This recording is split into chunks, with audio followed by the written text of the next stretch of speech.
Assalamualaikum warahmatullahi wabarakatuh. Apa kabar semuanya?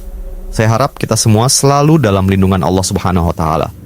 Minggu ini ada sesuatu yang menarik perhatian saya dari trailer sebuah film yang sudah mulai dibicarakan.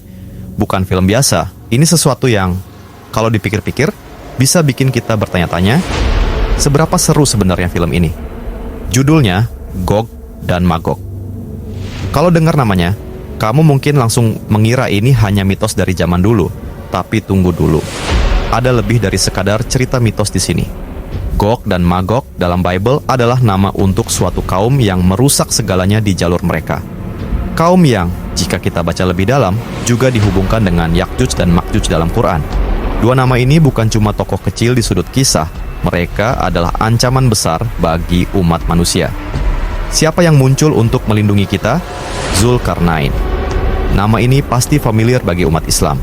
Seorang raja yang luar biasa yang membangun tembok raksasa untuk mengurung Yakjuj dan Makjuj. Sebuah benteng dari besi dan tembaga, kuat dan tak tertembus. Itu, katanya, yang menghentikan mereka untuk menghancurkan dunia. Dan sekarang, film ini, Gog dan Magog, akan segera rilis.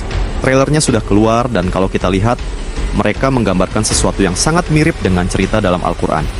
Sebuah gunung besar, di mana makhluk-makhluk ini telah terkurung selama berabad-abad. Menariknya, film ini sepertinya mengambil lebih dari sekadar inspirasi dari Bible.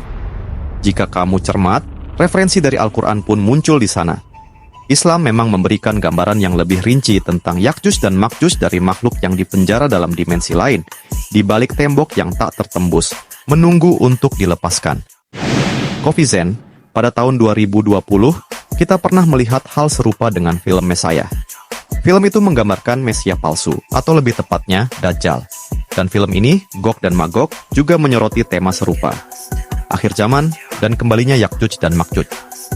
Mungkin, kamu berpikir ini hanya mitos. Tapi mari kita jujur sebentar. Orang-orang yang membuat film ini, meskipun mereka mungkin tidak percaya, mereka tetap meresapi kisah-kisah ini. Mereka menggambarkan kengerian dan ketakutan yang sama, seperti yang disebutkan dalam ajaran agama. Mereka juga, dalam diam, mulai waspada. Lihatlah bagaimana Mesia mengubah cara orang melihat mitos tentang Dajjal.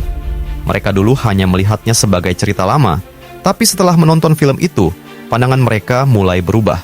Demikian pula, Gog dan Magog akan membuka mata banyak orang terhadap kemungkinan adanya Yakjuj dan Makjuj, makhluk yang menghancurkan segala sesuatu di jalan mereka dari hutan, sungai, bahkan manusia.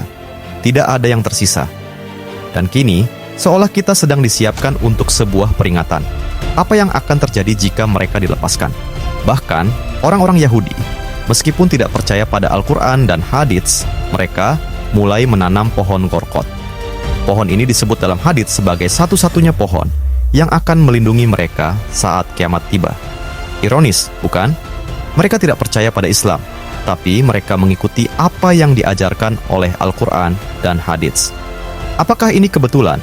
Ataukah mereka diam-diam mengakui kebenaran yang telah disampaikan oleh Nabi Muhammad SAW? Banyak dari mereka yang menggambarkan kengerian akhir zaman dalam film dan buku. Bukan hanya cerita-cerita fantasi, tetapi bayangan dari sesuatu yang mungkin lebih dekat dengan kenyataan daripada yang kita bayangkan. Penjara bawah tanah yang terbuka, makhluk-makhluk yang keluar dari dunia lain, semua ini adalah bagian dari narasi besar yang diambil dari ajaran-ajaran kuno. Jika kita tanya dari mana inspirasi ini berasal, jawabannya mungkin akan mengejutkanmu. Banyak dari cerita-cerita ini memiliki akar dalam kitab suci, entah itu Al-Quran atau Hadits.